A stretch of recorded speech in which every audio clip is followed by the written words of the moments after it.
Hi everyone, welcome back to my channel. तो मैं again आप लोगों के लिए न्यू स्टोरी लेकर आई हूँ और ये स्टोरी भी काफ़ी इंटरेस्टिंग है। और आप लोगों ने जो मेरे वीडियो का इंतज़ार किया, कुछ लोग जो है जो जिन्होंने मेरी वीडियो को लाइक किया और मुझे कमेंट किया, मुझे हमेशा याद करते थे, तो उन लोगों का मैं ख़ास करके थैंक यू कहती हूँ उन लोगों को।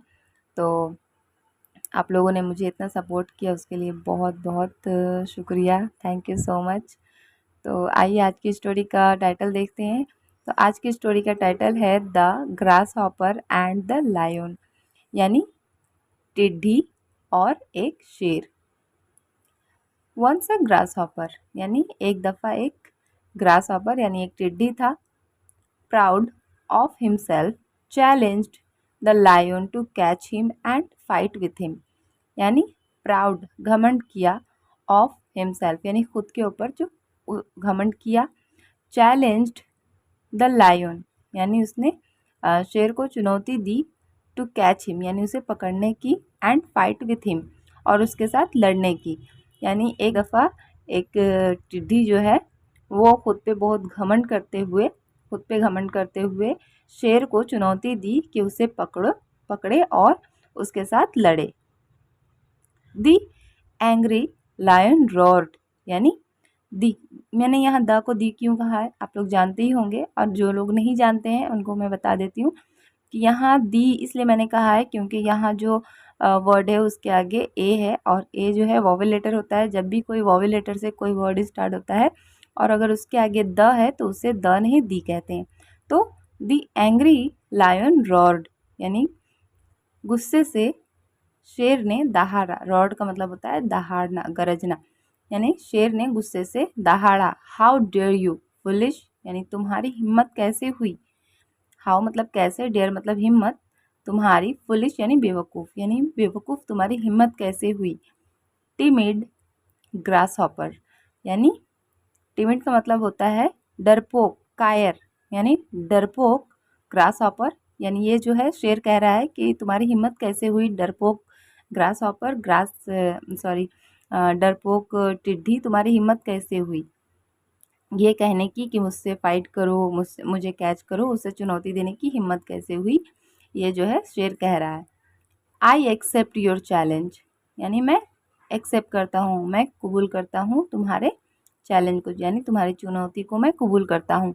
लेट्स फाइट, चलो लड़ते हैं। लेट्स यानी लेट अस, एपिस्ट्रॉफी देकर यहाँ ऐसे, तो इसका मतलब है अस, यानी चलो हम फाइट करते हैं, लड़ते हैं। Soon the lion punched over the grasshopper, यानी जल्दी पंच मारा यानी मुक्का मारा शेर ने, ओवर द ग्रास हॉपर यानी टिड्डी पे, टिड्डी के ऊपर जो है पंच मारा शेर ने। बट ही फ्लो, लेकिन वो उड़ गया। Swoop down on the lion, यानी वो उड़ गया और झपट्टा मारी। देखिए स्विप का मतलब होता है झपट्टा मारना या फिर यकायक, तो यहाँ इसका मतलब है उसने झपट्टा मारा शेर पे। फ्लो इनटू हिज नॉस्ट्रिल, यानी उड़ते हुए उसने झपट्टा मारा उसके नोज पे, नाक में उसने जो है ग्रास हॉपर ने शेर के नाक पे मारा। एंड बाइट हिम, और काटा, उसे काटा। ऑन हिज फेस, यानी उसके फेस पे काटा। The lion scratched his face with his own paws, यानी शेर ने स्क्रैच किया यानी खरोचा, शेर ने खरोच दिया। हीज फेस यानी उसके फेस को, यानी उसने खुद के फेस को खरोचा, क्योंकि उसने जो है झपट्टा मारा, किसने, ग्रास हॉपर ने शेर के फेस पे झपट्टा मारा, तो उसने, शेर ने खुद के फेस को ही स्क्रैच कर दिया, यानी उसने फेस को खरोच डाला। विथ हिज ओन पॉज, यानी उसके खुद के पंजों से। Trying to catch the grasshopper, यानी उसे पकड़ने की कोशिश में उसने अपने फेस को ही स्क्रैच मार दिया है। But he failed to get hold of the grasshopper, लेकिन वो फेल हो गया, नाकाम हो गया। टू गेट होल्ड यानी गेट का मतलब होता है पाना या होना, और होल्ड का मतलब पकड़ना, यानी पकड़ पाने में वो नाकाम हो गया। ऑफ द ग्रास हॉपर, यानी टिड्डी को पकड़ पाने में शेर नाकाम हो गया। एंड फाइनली गिव अप, और आखिरकार उसने हार मान ली। गिव अप यानी हार मान लेना, फाइनली यानी आखिरकार, आखिरकार उसने हार मान ली।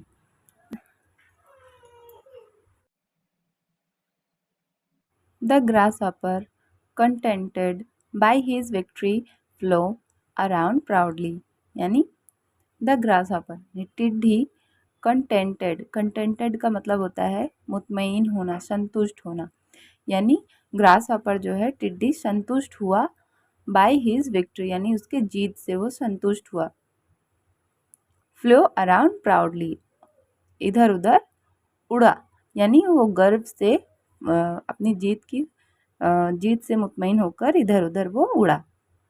शॉर्टली आफ्टरवर्ड्स, शॉर्टली आफ्टरवर्ड्स का मतलब होता है थोड़ी ही देर बाद, यानी शॉर्टली आप लोग समझ ही रहे हो, यानी ज़्यादा वक्त भी नहीं हुआ है, बिल्कुल थोड़ी देर के बाद। The grass hopper was entangled in spiders web, यानी टिड्डी जो है फंस गया था इन स्पाइडर्स वेब, यानी मकड़ी के जाल में वो फंस गया था। एंटेंगल्ड, एंटेंगल्ड का मतलब होता है फंसना, उलझना, यानी वो फंस गया था मकड़ी की जाल में। इन है यानी में, यानी थोड़ी देर के बाद टिड्डी जो है वो मकड़ी की जाल में फंस गया। As the death was approaching, यानी जब, एज यानी जैसे भी कह सकते हैं, जब भी कह सकते हैं, यानी सेंटेंस के हिसाब से जब मौत के करीब पहुंच रहा था। द ग्रास हॉपर वेल्ड, यानी मौत के करीब जब पहुंच रहा था, ग्रास हॉपर ने चिल्लाया या फिर दुखड़ा गाया। वेल्ड का मतलब होता है दुखड़ा गाना, चिल्लाना, यानी वो जो है दुखड़ा गा रहा था, रो रहा था, यानी जब मौत के करीब पहुंच रहा था तो उसने टिड्डी ने न दुखड़ा गाया, I who defeated the king of the jungle, यानी मैं जो हराया the king of the jungle, यानी जंगल के राजा को हराया। I am destroyed by a mayor spider, यानी मैं बर्बाद, एम यानी हूँ, मैं बर्बाद हूँ, बाय अ मेयर स्पाइडर यानी महज, मेयर का मतलब होता है महज या फिर सिर्फ या अदना सा, हम लोग बोलते हैं ना अदना सा या फिर सिर्फ, तो इस सेंटेंस के हिसाब से यानी मैं जो जंगल के राजा को हराया, मैं बर्बाद हुआ सिर्फ एक स्पाइडर से, यानी एक मकड़ी से मैं बर्बाद हो गया, तबाह हो गया। डिस्ट्रॉयड का मतलब होता है तबाह होना, बर्बाद होना। मेयर का मतलब होता है सिर्फ या अदना सा या फिर महज, यानी महज एक मकड़ी से मैं बर्बाद हो गया। तो आइए इस स्टोरी का मोरल देखते हैं। तो देखिए ये है टिड्डी, और इसने जो है काफ़ी घमंड किया था खुद पे, इसलिए वो मकड़ी की जाल से ही बर्बाद हो गया। तो आइए देखते हैं इस स्टोरी का मोरल है, प्राइड हैथ अ फॉल, यानी प्राइड यानी फख्र करना, घमंड। हैथ का मतलब यहाँ है, हैथ है, अ फॉल यानी प्राइड हैथ अ फॉल। देखिए ये एक मुहावरा है, यानी घमंड हमेशा बर्बाद करता है, घमंड जो है वो तबाह करता है, यह है इसका मतलब। यानी टिड्डी जो है खुद पे घमंड कर रहा था, इस वजह से, तो घमंड हमेशा इंसान को बर्बाद कर देता है, उसे उसके साथ कभी भी घमंड करने वाले इंसान के साथ कभी अच्छा नहीं होता, वो ज़रूर एक न एक वक्त उसको बर्बाद होना ही है।